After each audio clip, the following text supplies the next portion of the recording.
문희정의 핫 키워드. 네, 문희정의 핫 키워드 시간입니다. 문희정 국제정치평론가, 오늘은 스튜디오에 나오셨습니다. 평론가님 안녕하세요. 네, 안녕하세요. 네, 어제 핫 키워드 시간에 저희가 속보를 전해드렸습니다만 이제 유람선 침몰 사고가 발생한 지 30시간가량이 지났습니다. 네네. 추가 인명 구조 소식은 없나요? 안타깝게도 없습니다. 이 사고가 난 유람선 허블레아니에 탑승한 여행객 30명과 가이드 1명 그리고 사진작가 등 한국인 탑승자 33명 중 7명이 구조된 상태라고 어제 전해드렸는데요. 여전히 그대로고요. 사망자 7명, 19명은 아직 실종 상태입니다. 이 구조당국은 사고 발생 5시간가량 후인 새벽 2시쯤 머르기트 다리에서 3m 떨어진 다뉴브강 바닥에서 침몰 유람선을 찾았는데요. 이 부다페스트 재난관리국을 비롯해 헝가리 당국은 다뉴브강 일대 선박 통행을 전면 중단시킨 채 수면 4, 5m 아래 위치하고 있는 허블레아니호의 인양 준비와 동시에 선체 수색을 하고 있습니다. 네. 특히 실종자를 찾기 위해서 구조 당국은 구조 수색 작업 범위를 다뉴브강 전체로 확대한 뒤 강 하구 쪽에 그물망을 설치했고요. 군함과 구조선이 다수 동원돼서 수색 작업을 벌이고 있는 것으로 알려졌습니다. 예. 이 생존자 윤모 씨는 순식간에 배가 뒤집혀 침몰하면서 갑판에 있던 사람들이 한꺼번에 물에 빠졌고 또 1층 선실에서 쉬던 사람들은 아마도 빠져나오지 못했을 것이라고 안타까워했는데요. 이 사고 당시 20여 명은 갑판에서 사진을 찍거나 하선을 준비하고 있었고 나머지 10여 명은 1층 선실에서 비바람을 피하고 있었다는 게 이 생존자들의 공통된 증언이라고 합니다. 네. 이 한편 사고 현장에서 구조된 7명 가운데 병원에서 치료를 받다 태어난 6명은 헝가리 주재 한국 대사관의 도움으로 심리 치료를 받은 것으로 확인됐는데요. 이 대사관 측은 호텔에 별도의 공간을 마련해서 전문 상담사의 심리 치료를 지원한 것으로 전해졌습니다. 예. 참 이 모든 사고에는 골든타임이라는 게 있지 않습니까? 네. 통상 구조를 위한 골든타임은 6시간으로 알려져 있는데요. 그래서 시간이 지날수록 좀 초조해지고 구조 가능성이 낮아질 수밖에 없습니다. 네. 하지만 외교부 관계자는 골든타임을 특정 시간으로 단정하기 어렵다면서 최대한의 생존자 구조 노력을 계속하겠다고 말했습니다. 사실 악천후로 초반 수색이 빨리 이루어지지 못한 데 대한 아쉬움이 상당히 큰데요. 네. 이 수온이 10도 이하로 내려가서 체감 온도는 영하를 맴돌고 있어서 실종자들이 계속 떠내려갔거나 배 안에 갇혀 있다면 매우 위급한 상황일 수 있기 때문입니다. 예. 우리 정부도 신속 대응팀을 꾸려서 헝가리 현지로 갔는데요. 정부의 대응 상황 정리를 해주신다면요? 네, 우선 문재인 대통령이 빅토르 오르반 헝가리 총리에게 우리 국민이 탑승한 유람선 침몰 사고와 관련해서 헝가리 정부에 적극적인 지원을 요청했는데요. 어제 오후 5시 47분부터 15분간 이어진 통화에서 문 대통령의 부탁에 오르반 총리는 모든 측면에서 적극적으로 협조할 것이라며 배 위치를 찾아 인양할 예정이며 잠수부, 의료진 200명이 현장에 나가 적극적인 수색 작업을 펼치고 있다. 이렇게 설명을 했습니다. 예. 이 외교부 재외동포 영사실장을 팀장으로 한 외교부 직원 6명과 또 소방청 구조대원 13명 등 모두 19명의 정부 신속대응팀 1차 선발대가 이 사고 현장에 도착해서 현지 당국과 구조 상황을 파악 중인 것으로 전해졌는데요. 이 해경과 해군 잠수요원들이 포함된 2차 후발대는 어젯밤 8시 출국해서 우리 시간으로 오늘 오후 3시 40분쯤에 현지에 도착할 예정입니다. 네. 이 당초에 군용기를 좀 띄울 것으로 예상이 됐지만 연공 허가 등 행정 절차가 많아서 이 민항기가 더 신속하다는 판단 아래 민항기를 이용을 하고 있는데요. 네. 이 외교부는 신속대응팀은 해군 해남구조대 소속 심해 잠수사 작전대대 등을 포함해서 총 39명이라면서 이 해경 구조팀과 국가위기 관리센터 직원 그리고 해군 특수전 요원 소속 전문가들도 현재 파견된다 이렇게 설명을 했습니다. 네. 또 필요하면 유해 감식 등을 위한 관련 부처 전문가 파견도 검토하고 있는 상황이고요. 그리고 사망자 시신 수습을 위해서 공군 수송기 파견도 검토되고 있는 상황입니다. 이 정부는 사망자 유해가 하류로 떠내려갈 가능성에 대비해서 주변 국가에서 수색 작업을 지원할 수 있도록 요청했다고 밝혔습니다. 네. 강경화 외교부 장관을 본부장으로 하는 재외 자유국민보호대책본부도 꾸려졌는데 헝가리 외교장관 측과는 연락이 됐습니까? 네, 강경화 장관 어젯밤 11시 30분쯤 헝가리로 출발을 했는데요.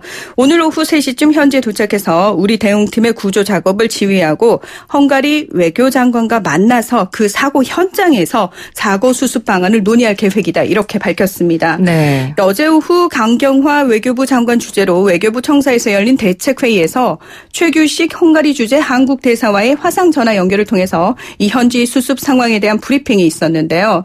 이런 시간에 이 최 대사가 헝가리 외교부 아시아 태평양 국장을 면담했다고 밝히면서 헝가리 당국에 헬기를 동원하고 사고 유람선 선내 수색을 우선적으로 좀 해달라 이렇게 요청을 했다고 밝혔습니다. 예. 강 장관은 후속대 파견을 포함해서 대통령님의 지시사항이 신속하고 빈틈없게 이행될 수 있도록 본부와 현지 공간 모두 총력을 기울여달라 이렇게 당부를 했습니다. 네, 지금 헝가리 당국에서도 이번 침몰 사고를 아주 중대한 사건으로 규정을 하고 긴밀하게 대응을 하고 있습니다. 현지에 차관급 인사가 나와서 구조 작업을 직접 지휘하고 있다 이런 소식도 전해졌고요. 지금 헝가리 현지 상황은 어떨지 헝가리 현지에 있는 한국 교민 한 분을 저희가 전화 연결을 해서 이야기를 나누어 보도록 하겠습니다.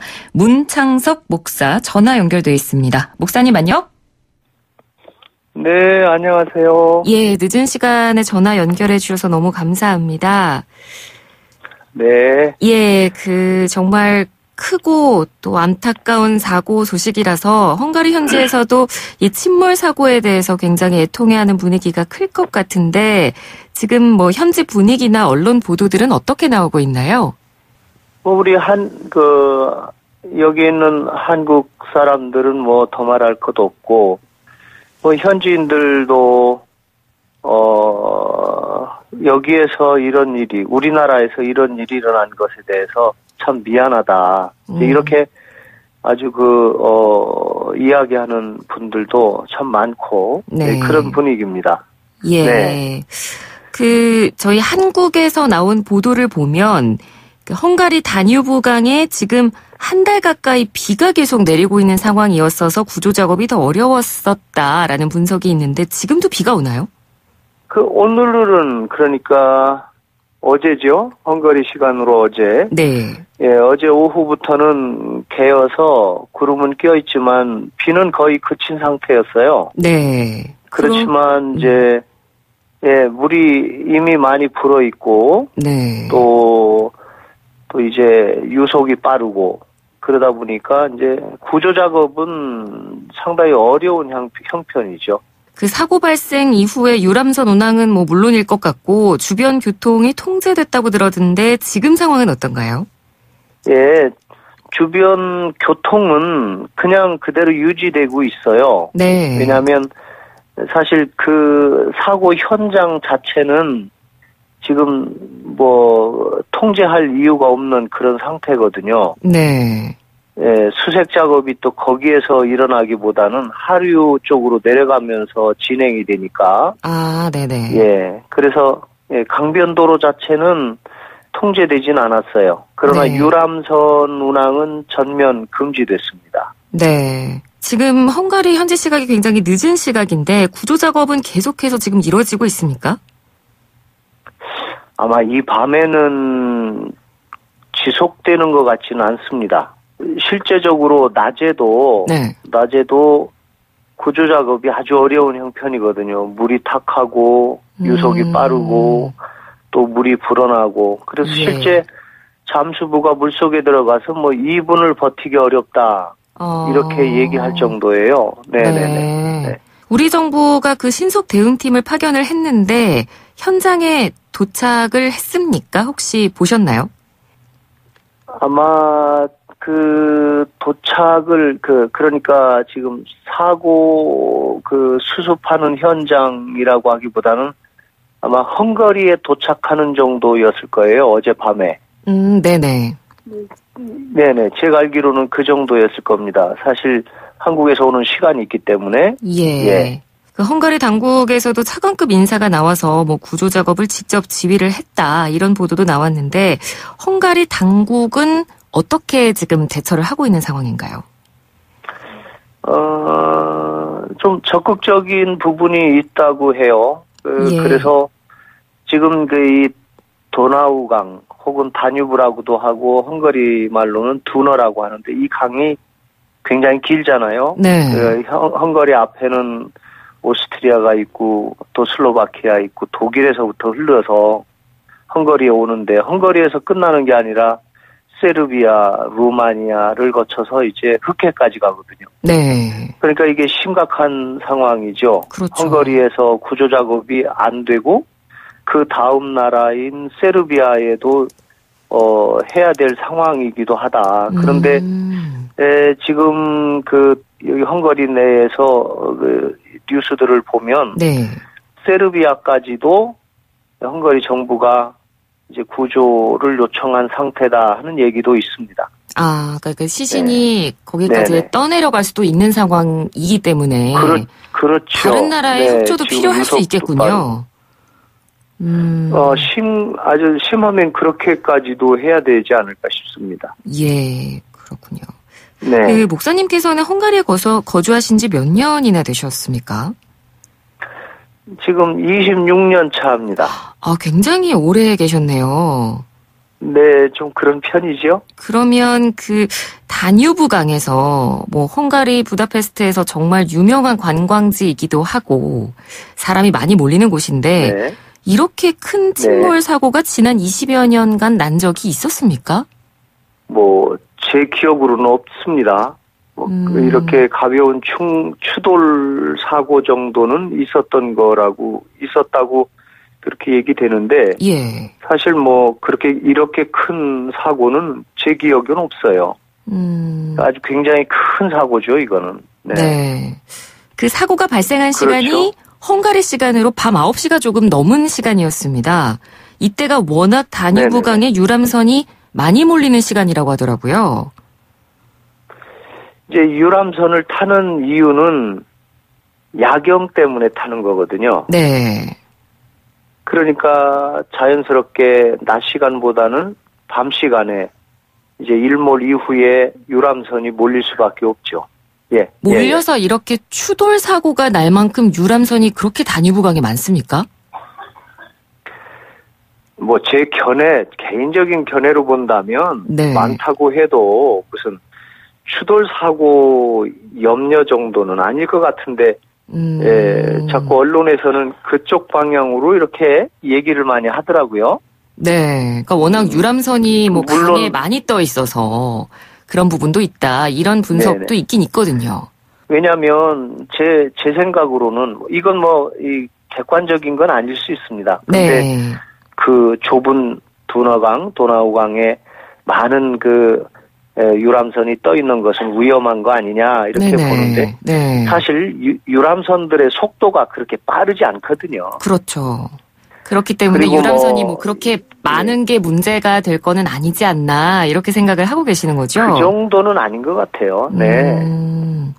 그리고 또 이 한국에서 궁금해하는 부분이 유람선 탑승자들이 구명조끼를 입고 있지 않았다는데 왜 입지 않았나? 이 부분과 관련해서 좀 의문을 갖고 있는데요. 현지에서는 이 부분과 관련해서 전해진 내용이 있나요? 법령은 어떻게 됐는지 모르겠어요. 그런데 사실 제가 그렇게 오랜 동안 여기 있으면서 유람선도 여러 번 탔죠. 예.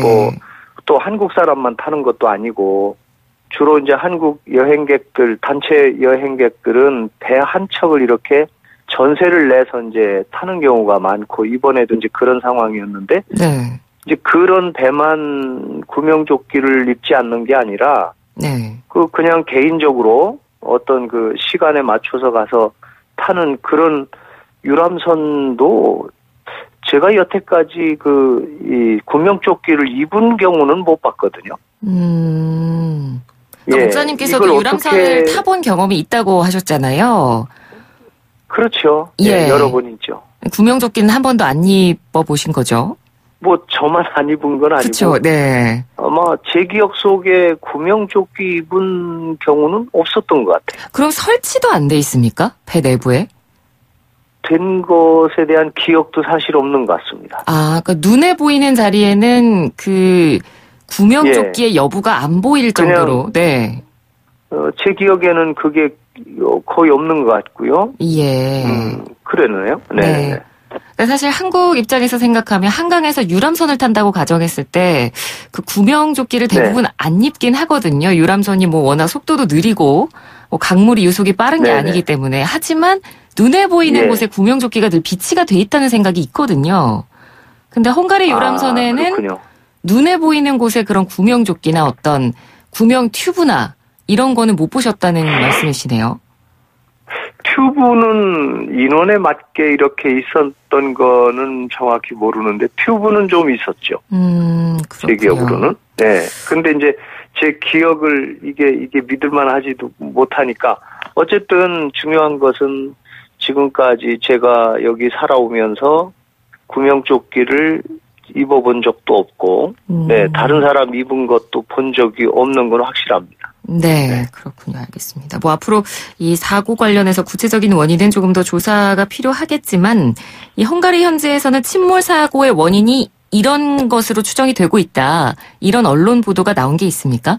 제가 어제 상당히 긴 시간을 구조받은 6분하고 이제 같이 있었거든요. 아, 같이 계셨다고요? 근데, 네네네. 저희 한국인 생존자분들이랑 같이 계셨단 말씀이시죠? 그렇죠. 네. 어떻게 같이 만나셨어요? 도울 일이 없을까 해서 이제 가서 옆에 좀 있었습니다. 아, 그러셨군요.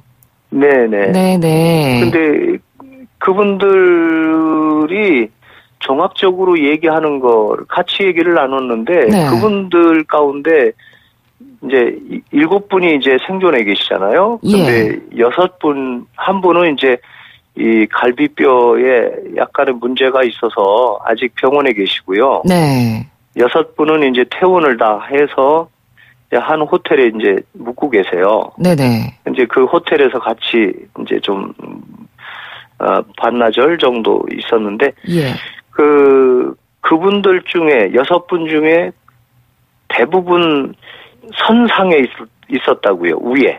그 야경 사진을 찍고. 그렇죠. 했던 거죠.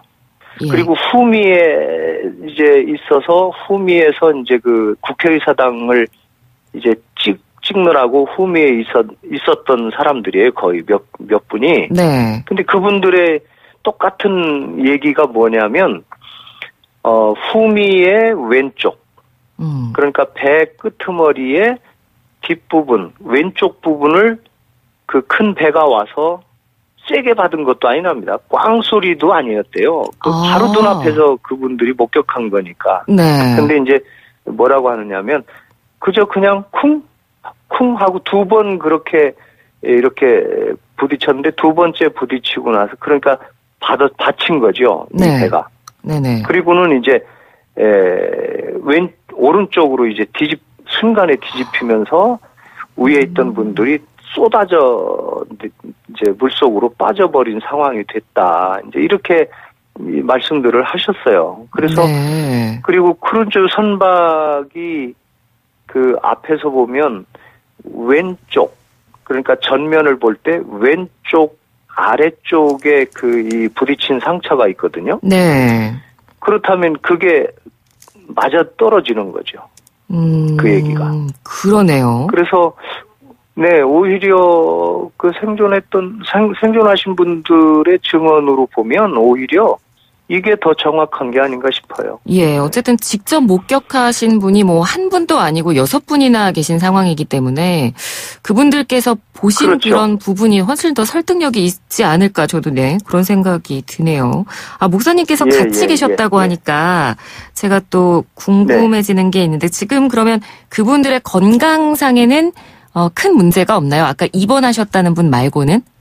이제 육체적인 부분은 이제 그 중에 5분은 뭐 그렇게 호소하는 부분은 없었고요. 한 분이 이제 왼쪽 어깨 부분, 그러니까 팔뚝 부분에 그 타박 통증을 좀 말씀을 하셨어요. 네.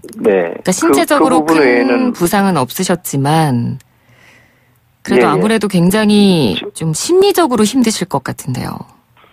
정신적으로 지금 굉장한 충격이죠. 이루 말할 수 없어요. 네. 그래서 목사님께서도 직접 가셔서 좀 이런저런 이야기도 많이 나누셨던 거고요. 네, 뭐 같이 있어준 것뿐이죠. 예. 지금 그분들은 그 숙소에 머물고 계십니까? 네네네. 아, 그렇군요. 알겠습니다. 네. 목사님 오늘 전화 연결해 주셔서 너무 고맙습니다. 네, 감사합니다. 네, 지금까지 헝가리 현지의 문창석 목사님 전화 연결해서 저희가 현재까지 상황을 들어봤고요. 또 한국인 생존자들을 직접 만나고 오신 분이기 때문에 그분들의 사고 당시의 목격담 그리고 그분들의 건강 상태까지 어떤지 저희한테 생생하게 전해주셨습니다. 앞서 말씀드렸지만 사고 원인은 좀 더 조사를 해봐야 됩니다. 하지만 생존자들의 목격담을 보면 어느 정도 좀 일치가 된 부분들이 있어요. 그 사고 원인에 대해서 헝가리 경찰은 어떤 식의 이야기들을 하고 있습니까? 그러니까 앞에서 들으셨고 기사들을 많이 보셔서 아시겠지만 이 야경 투어가 거의 끝난 후에 정박지로 돌아오는 과정에서 규모가 큰 다른 유람선에 배에 후미를 들이받친 것으로 파악이 되고 있는데 이 헝가리 경찰은요. 북쪽으로 두 배가 나란히 운항을 하고 있었고 허블레아니가 다리 근처에서 알 수 없는 이유로 방향을 왼쪽으로 트는 순간 바이킹 시긴호가 허블레아니를 들이받았다. 이렇게 또 설명을 하고 있습니다. 네. 어쨌든 이에 따라서 경찰은 과실 가능성을 염두에 두고 형사사건으로 전환을 해서 수사에 착수했다고 밝혔는데요.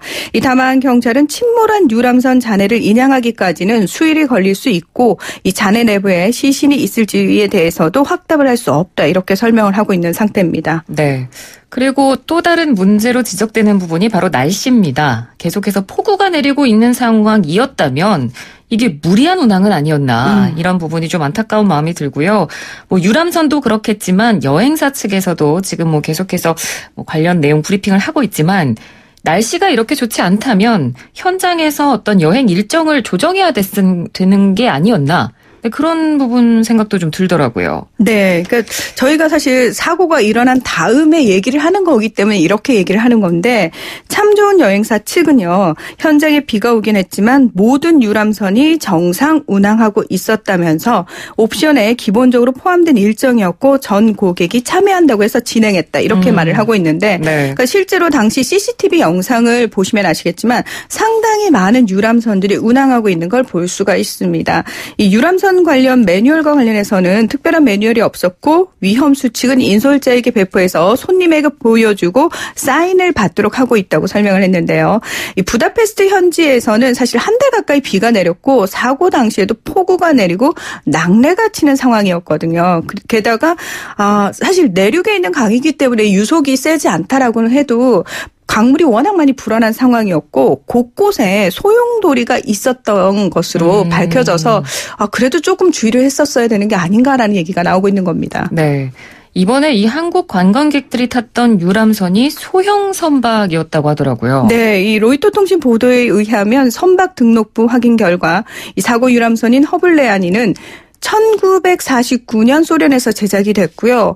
이후 1980년대에 헝가리제 새 엔진이 장착된 것으로 밝혀졌는데 사용 연한이 이미 훌쩍 지났죠. 일반적으로 배의 사용 연한은 50년으로 보거든요. 네. 아무리 엔진을 갈았다고 해도 사실 이 부분도 약간 조금 부주의하지 않았나 싶은데요. 이 허블레아니 운용사인 파노라마 데크는 뭐라고 얘기를 하고 있냐면은 이 파노라마 데크가 운영하는 유람선 12척 가운데 가장 작은 선박에 속했고 2003년부터 운항하기 시작했다 이렇게 밝혔습니다.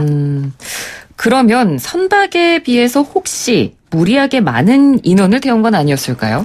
이 두 개 갑판으로 이루어진 허블레아니의 최대 탑승 인원 60명이라고 합니다. 하지만 평소 관광용 운항을 할 땐 최대 45명을 승선시키는데요. 네. 그러니까 이번 사고 당시 이 배에는 한국인 관광객과 가이드 33명과 헝가리인 승무원 2명 등 모두 35명이 타고 있었습니다. 그렇기 때문에 인원을 초과한 건 아니었고요. 예. 또 파노라마 데크 측은 이번 사고와 관련해서 매년 기술 점검을 실시하고 있다. 사고가 발생할 만한 어떠한 징후도 없었다라고 얘기를 했는데요.